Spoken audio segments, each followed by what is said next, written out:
Hey guys, Danny Greco here with a quick update for you, and today I want to focus on a transaction that I just closed for a buyer where we had a low appraisal come in. So this was the first time this has happened to me in quite a while, and really the only time it's came in quite significantly under the asking price. But the main moral of the story is here that it really didn't make a difference because the upfront work and education and communication the buyer and I had, we were fully prepared for this unfortunate event to happen.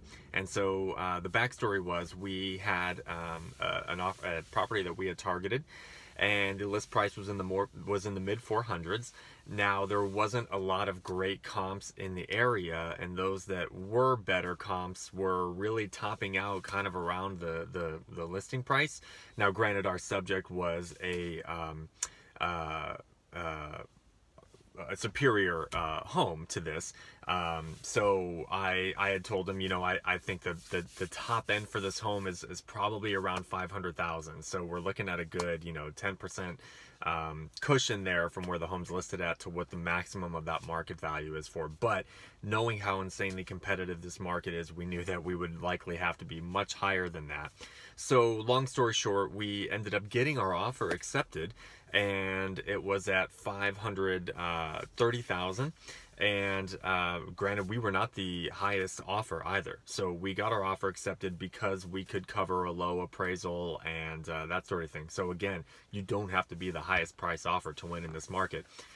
Fast forward a few weeks, the appraisal came in low. It came in at 490. So even a little bit under what I had predicted, but still within that range.